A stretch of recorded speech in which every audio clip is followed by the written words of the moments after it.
आज हम बात करते हैं साइंटिफिक इंक्वायरी में एक केस स्टडी की। एक एग्जाम्पल देखते हैं।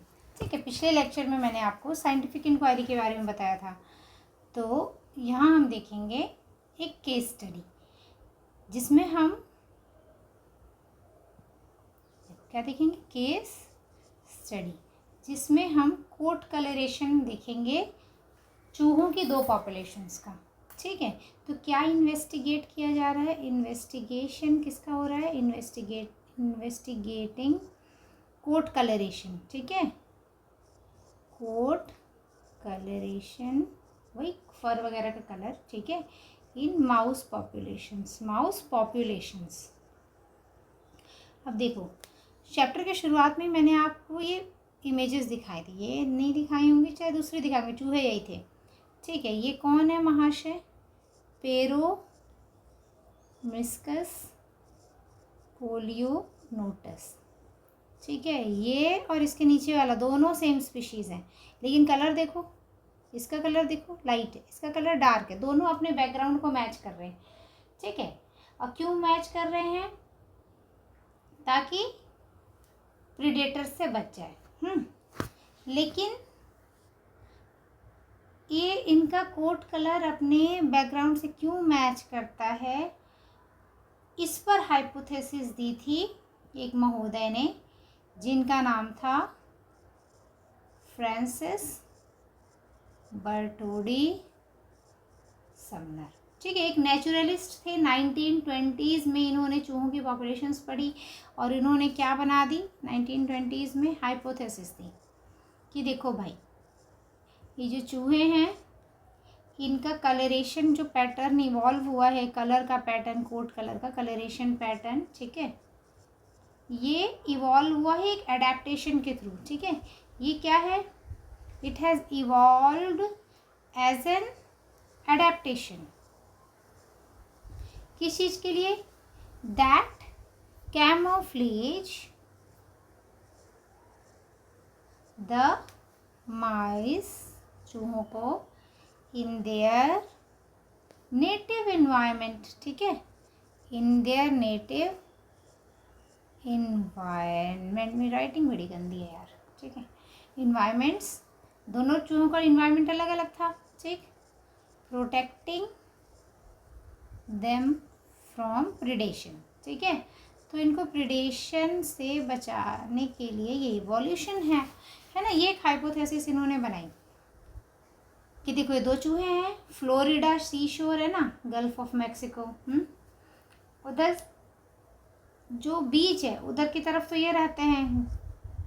ठीक, जो बीच कलर में दिख रहे हैं आपको, सफ़ेद सफ़ेद, नीचे ज़्यादा सफ़ेद है, ऊपर थोड़ा सा डार्क कलर है, और जो मिट्टी वाला ये थोड़ा दूर दराज में रहता है, समुंदर से काफ़ी दूर मिट्टी में रेत, तो वहाँ वाले के कलर में देखो ये सफ़ेद बहुत कम है, इसमें डार्क कलर ज़्यादा दिख रहा है ना। तो हाइपोथेसिस बनाई कि इवोल्यूशन ऐसा हुआ है कि ये बच जाएं अपने प्रेडेटर्स से। ठीक, अब ये जो हाइपोथेसिस थी, इसको बनाना ठीक है आसान था, पर इसकी भी टेस्टिंग होनी चाहिए ना। हम बोलते हैं हाइपोथेसिस बनती है और टेस्ट होती है। जब साइंटिफिक इंक्वायरी करते हैं कोई, ठीक है, तो उसमें हाइपोथेसिस बनती है और उसकी टेस्टिंग होती है। तो इसकी टेस्टिंग किसने की, 2010 में एक बायोलॉजिस्ट थी, मैडम होपी होएक्स्ट्रा। ठीक, ये अपने साथियों के साथ गई फ्लोरिडा बीच के पास, वहाँ के बीच के पास जो माउस था उनको पढ़ने, और किसको पढ़ने, कि जो इनलैंड में रहते हैं, ठीक है, ज़मीन में जो दूर दराज में रहते हैं, ठीक, उनको पढ़ना था इन्होंने। और इनको ये हाइपोथेसिस टेस्ट करनी थी कि जो कैमोफ्लेज जो है वो हेल्प कर रहा है बीच और इनलैंड पॉपुलेशन को प्रिडेशन से, है ना। तो इन लोगों ने क्या किया, एक्सपेरिमेंट, हाइपोथेसिस को टेस्ट करना है तो एक्सपेरिमेंट करना पड़ता है। ठीक, अब एक्सपेरिमेंट में इन्होंने चूहों के मॉडल लिए, ठीक, और उन मॉडल्स को पेंट कर दिया, स्प्रे कर करके पेंट कर दिया, और दोनों तरीके के कलर किए। ठीक है, लाइट कलर वाला भी, डार्क कलर वाला भी, और दोनों तरीके के मॉडल्स को दोनों जगह में रात में छोड़ दिया इन लोगों ने, ठीक है ना। तो इन्होंने क्या किया कि इन्होंने दोनों पैटर्न वालों को छोड़ दिया उस जगह में। अगले दिन सुबह जाकर देखा कि किसको कितने खाया, ठीक है। तो इन्हें सिंपल सी चीज़ पता चली कि जो बैकग्राउंड से कंट्रास्टिंग कलर का है, मैच नहीं कर रहा है उसको, उस पर ज़्यादा, उनमें से कुछ मॉडल गायब थे, कुछ में ज़्यादा खाने पीने के निशान थे, है ना, मतलब बाइट मार्क्स वगैरह दिखे। तो खाने की कोशिश की, बाइट मार्क ले, लेकिन खा तो सकते नहीं, मॉडल था। तो जो शिकारी लोग थे ना, कौन करता है इन लोगों का शिकार? इन लोगों का शिकार करते हैं फॉक्स लोग, ठीक है, आउल, हॉक, कोयोटीज, आउल, हॉक, कोयोटीज, ठीक है, फॉक्सेस, ये सभी लोग इनके शिकार करते हैं। इन लोग ने शिकार करा, ठीक है, कुछ को तो उड़ा ले गए, कुछ को खा गए, और कुछ खा नहीं गए, सॉरी, खाने की कोशिश की, उड़ा के ले गए उसको भी नहीं खा पाएंगे, और खाने की काटने की कोशिश की उसको भी नहीं खा पाएंगे। उड़ाने वाले उल्लू, हॉक वगैरह हैं। अब देखो, जिसने खाने की कोशिश की, मान लो फॉक्स ने खाने की कोशिश, खा पाएगा क्या? मॉडल था। लेकिन ये समझ में आया कि जो कंट्रास्टिंग कलर का है उसको ज़्यादा खा रहे, ठीक है। तो हाइपोथेसिस प्रूव हो गई, ठीक। और कंक्लूजन पे पहुंचे कि देखो भाई, कैमोफ्लेज का जो जो कैमोफ्लेज है, ठीक है, वो हेल्प कर रहा है एनिमल्स को अपनी जान बचाने में प्रेडेटर्स से।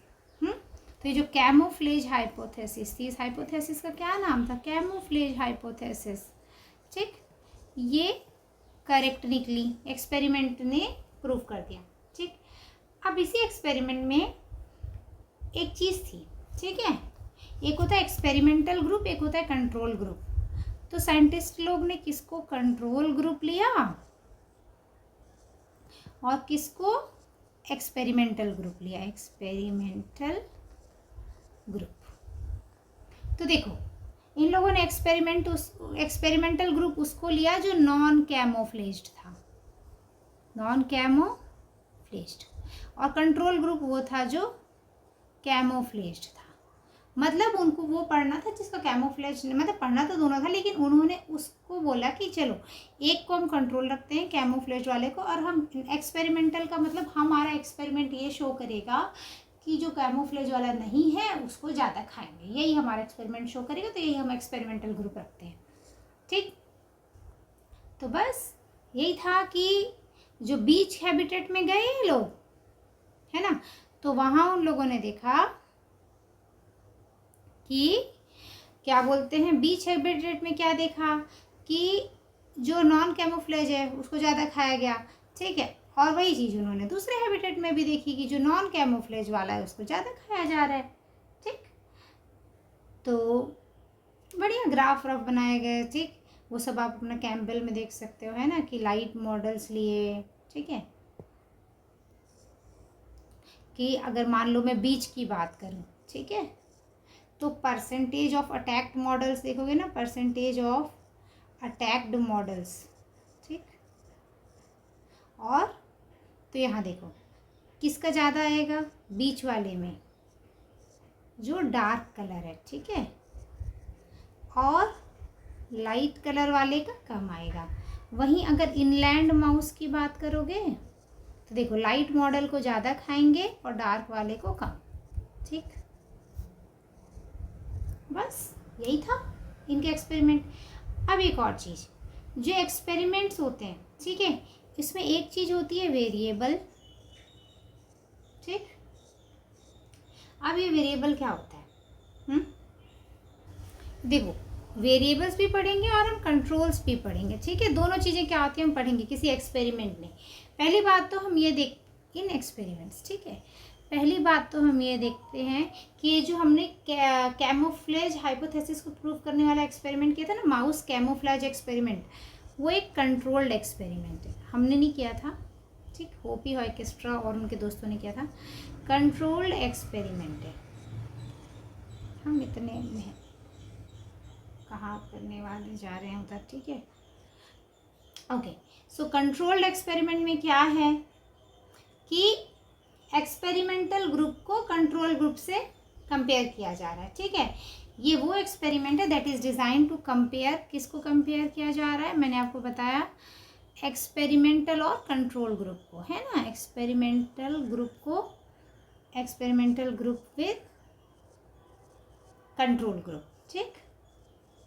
जैसे यहाँ पे क्या था, जो नॉन कैमोफ्लेज वाले चूहे थे वो एक्सपेरिमेंटल ग्रुप, चूहों के जो मॉडल थे, है ना, नॉन कैमोफ्लेज माइस मॉडल, और जो कैमोफ्लेज मॉडल थे वो कंट्रोल ग्रुप में थे, और नॉन कैमोफ्लेज किस में थे, एक्सपेरिमेंटल ग्रुप में थे, ठीक। अच्छा, अब एक चीज, जो फैक्टर जिसको मैनिपुलेट कर रहे हैं, the factor that is manipulated, ठीक है, वो वेरी, और the factor that is subsequently measured, दोनों वेरिएबल है, ठीक है।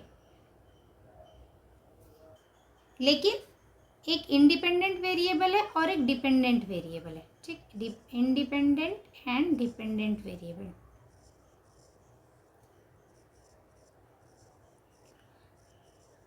इंडिपेंडेंट वेरिएबल और डिपेंडेंट वेरिएबल, जो फैक्टर जिसको हम मैनिपुलेट कर सकते हैं, ठीक है, फैक्टर बीइंग मैनिपुलेटेड,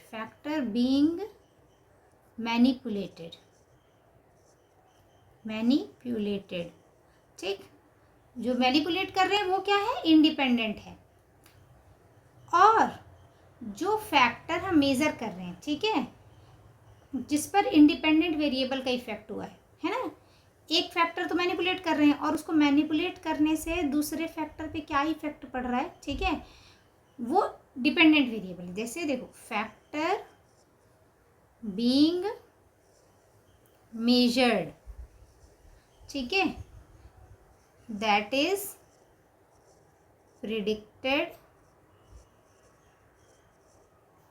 इतनी गंदी राइटिंग स्पेलिंग हो रखी है, that is predicted to be affected by the independent variable। अब ये गंदी सी भाषा में जो कहा है, इसको एग्जाम्पल देके अच्छी सी भाषा में समझाते हैं, ठीक है। ये जो चूहों वाला एग्जाम्पल था, कैमोफ्लेज हाइपोथेसिस, है ना, इसमें अगर हम कहें कि इंडिपेंडेंट वेरिएबल कौन सा है, तो वो है जिसे मैनिपुलेट कर रहे हैं, तो कोड कलर था, ठीक है, जो चूहों के जो मॉडल थे ना, माउस मॉडल का कलर, ठीक है, वो इंडिपेंडेंट था, कलर ऑफ माउस मॉडल, ठीक, माउस के जो मॉडल्स बनाए थे उनका जो कलर था वो इंडिपेंडेंट वेरिएबल है, क्योंकि उसको आप मैनिपुलेट कर रहे हो, किसी को डार्क कलर का कर रहे हो, किसी को लाइट कलर का कर रहे हो, उसको फिर अलग अलग जगह में रख के देख रहे हो। अब हमने ऐसा क्यों किया था, क्यों, हमें क्या मेज़र करना था, हमें ये देखना था कि कितना प्रिडेशन हुआ है। अगर हम चूहे के कलर को वेरी करते हैं, चेंज कर देते हैं, तो प्रिडेशन कितना हुआ है, ठीक है। तो यहाँ डिपेंडेंट वेरिएबल क्या था, अमाउंट ऑफ प्रिडेशन, ठीक, in response to variation in colour of mouse model, ठीक है, in response to variation in colour of mouse model, ठीक, जो चूहों के मॉडल थे उनके कलर चेंज करोगे तो वो चेंज हो रहा है, मैनिपुलेट हो रहा है, तो इंडिपेंडेंट, और उसका इफेक्ट दूसरे पे दिखेगा। तो क्या हम देखना था, कितना प्रिडेशन, कितना खाया गया है, ठीक, कितना खाने की कोशिश की गई है, वो डिपेंडेंट वेरिएबल हो गया। तो ये factor being measured that is predicted to be affected by the independent variable. तो यहाँ प्रिडेशन जो है वो अफेक्ट हो रहा है ना, यहाँ इंडिपेंडेंट वेरिएबल क्या था, कलर था, तो प्रिडेशन अफेक्ट हो रहा है कलर से, ठीक, समझ गए। अब यहाँ पे इन्होंने डिपेंडेंट इंडिपेंडेंट वेरिएबल रखा और उससे उन्होंने क्या किया कि जो और भी कारण हो सकते हैं नॉन कैमोफ्लेज वाले चूहों के ऊपर अटैक के, उसको रूल आउट किया यहाँ पे, क्योंकि यहाँ पे उन्हें सिर्फ ये टेस्ट करना है कि जो नॉन कैमोफ्लेज वाला है उनको क्यों ज़्यादा खाया जा रहा है, ठीक है, और उनके अकॉर्डिंग जो हाइपोथेसिस थी कि उनका कलर जो है वो अलग है बैकग्राउंड से, इसीलिए उन्हें ज़्यादा खाया जा रहा है। कारण और भी हो सकते हैं सम, जैसे कि प्रीडेटर मान लो कम हो गए, मतलब ये नहीं बोल रही हूँ कि यही कारण है, अलग अलग कारण हो सकते हैं, ठीक है, पर वो रूल आउट कर रहे हैं अलग कारण को, जैसे प्रीडेटर्स का नंबर डिफरेंट है या फिर टेम्परेचर अलग अलग एरिया में है, बहुत सारी चीज़ें उन्हें वो रूल आउट कर दे रहे हैं, ठीक है। अब इसमें सिर्फ एक ही फैक्टर को हम बचा रहे हैं यहाँ पे, कलर को, ठीक है, कि कोट का कलर जो है वो मैच कर रहा है तो नहीं खा रहे हैं ज़्यादा, और मैच नहीं कर रहा है तो ज़्यादा खाए जा रहे हैं, ठीक। अब एक चीज़, जो कंट्रोल्ड एक्सपेरिमेंट है, इसका मतलब ये नहीं कि सब चीज़ उसमें कंट्रोल हो रही है, ऐसा नहीं है। इसमें सिंपल सी बात बस ये है कि हम बाकी चीज़ों को रूल आउट करके हम उसको बस रख रहे हैं जो चीज़ हमें पढ़नी है, ठीक है। जैसे यहाँ कोट कलर को पढ़ना है तो हम उस चीज़ को बस रख रहे हैं, तो उसको हमने कह दिया कि बाकी चीज़ को कैंसिल आउट कर दिया, और ये हमारा कंट्रोल्ड एक्सपेरिमेंट है, ठीक। ये चीज़ हो गई। अब पढ़ते हैं थ्योरीज इन साइंस, ठीक है। थ्योरी मतलब तुक्का। थ्योरी क्या है? नॉर्मली जब हम कहते हैं कि थ्योरी क्या होती है, बस तुक्का होता है, अनटेस्टेड स्पेक्यूलेशन, तुक्का, इट्स जस्ट अ थ्योरी है। लेकिन साइंस में ऐसा नहीं है, साइंटिफिक थ्योरी अलग चीज़ है, ठीक है। थ्योरी और हाइपोथेसिस में अंतर होता है, एक होती है थ्योरी, एक होती है हाइपोथेसिस, ठीक। अब जैसे मैं कहूँ कि ये जो कैमोफ्लेज वाली हाइपोथेसिस थी, कि कैमोफ्लेज हाइपोथेसिस, ठीक, ये एक हाइपोथेसिस थी कि जो कोट कलरेशन है ना, वो वेल मैच कर रहे देयर हैबिटेट से, तो ये एडेप्टेशन है to protect the mice from predators. Simple सी बात है, जो कलर है वो अपने वातावरण से मैच करना ताकि आप प्रेडेटर्स से बच जाओ, ये एक हाइपोथेसिस है, ठीक। तो मैं कहूँ कोट कलरेशन, ठीक, well matched to habitat is an adaptation that protect from predators, ठीक है। लेकिन ये जो अडेप्टेशन है ये नेचुरल सिलेक्शन से आता है, ओवर मेनी ईयर्स, जिनका कलर अपने वातावरण को मैच करता था, अपने सराउंडिंग को मैच करता था, अपने जहाँ रह रहे उस जगह को मैच करता था, उन्हें नेचर ने सेलेक्ट किया, है ना। तो ये एक थ्योरी है, ठीक। Evolutionary adaptations arise by natural selection।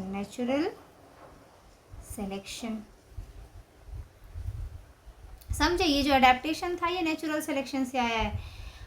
और हाइपोथेसिस तो हम किसी एक पर्टिकुलर चीज के संबंध में बना रहे हैं ना, थ्योरी एक जनरल चीज है।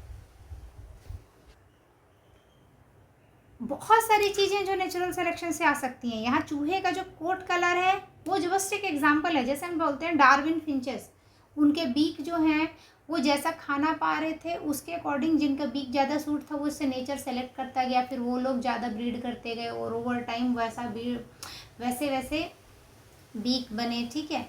तो वो इवोल्यूशन हुआ, वो भी एक नेचुरल सिलेक्शन है ना, वो भी अडेप्टेशन नेचुरल सिलेक्शन से आया, तो वो भी एक एग्जाम्पल है। तो थ्योरी एक जनरल है जिससे बहुत सारे अलग अलग हाइपोथेसिस टेस्ट की जा सकती हैं, है ना।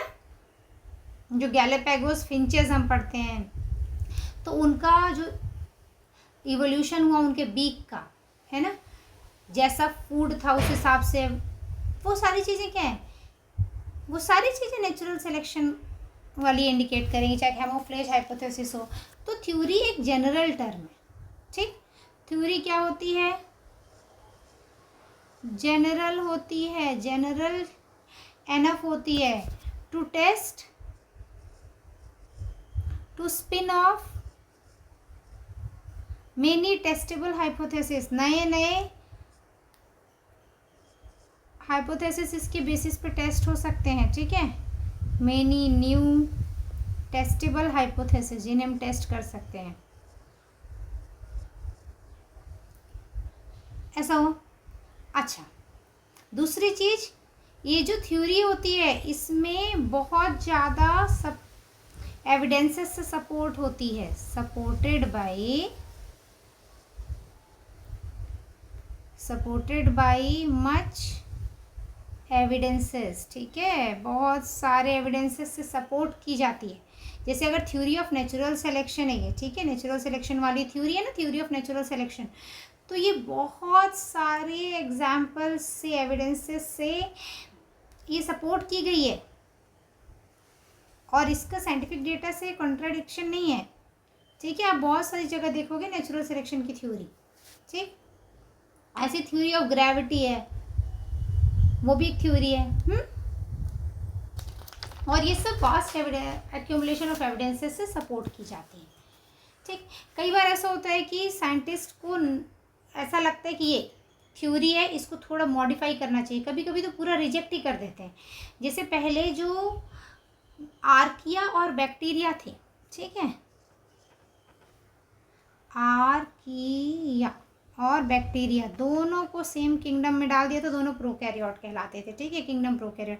पर आज की डेट में दोनों को अलग अलग डोमेन में रखा गया है, क्योंकि हमें समझ में आ गया कि देखो डीएनए एविडेंसेस हैं, हम डीएनए के लेवल पहुंच चुके हैं, हम बहुत सारी चीज़ों को, मॉलिक्यूल्स को देख रहे हैं, ठीक, उन्हें कंपेयर कर रहे हैं, और फिर हम जान रहे हैं कि देखो इन्हें ये थ्योरी ही गलत है कि दोनों सेम किंगडम में जाएंगे, ये अलग अलग किंगडम में जाएंगे।